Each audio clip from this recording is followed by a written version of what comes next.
The leaders of South Korea and Japan are to build ties that look toward the future, based on security and economic cooperation. President Yoon Suk-yeol and Japanese Prime Minister Fumio on Thursday declared various measures to achieve just that. Our Presidential Office correspondent Oh Soo-young reports from Tokyo.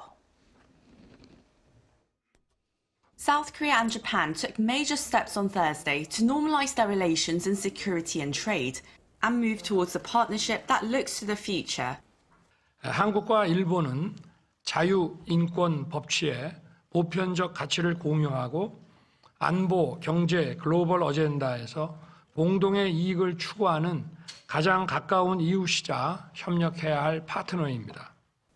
In the joint press conference after their summit, President Yoon Suk-yeol and Japanese Prime Minister Fumio Kishida said Japan that day had ended its 2019 export curbs on 3 key materials used in South Korea's major tech products. Yoon said Seoul had also dropped its complaint against Tokyo's export policy to the World Trade Organization.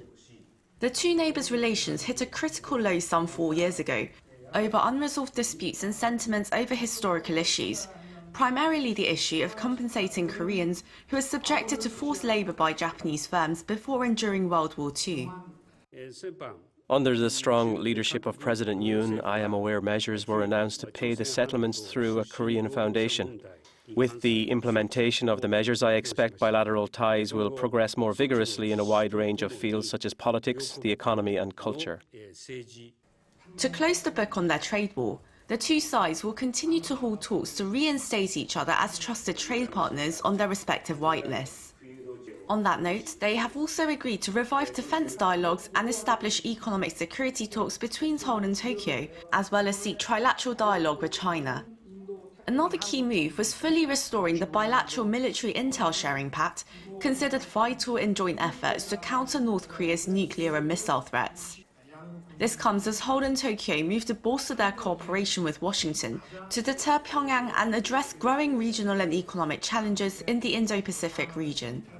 The Yoon-Kishida summit is seen as a key stepping stone to such efforts, overcoming historical sticking points by building mutual trust, creating the base for greater governmental, business and civilian exchanges.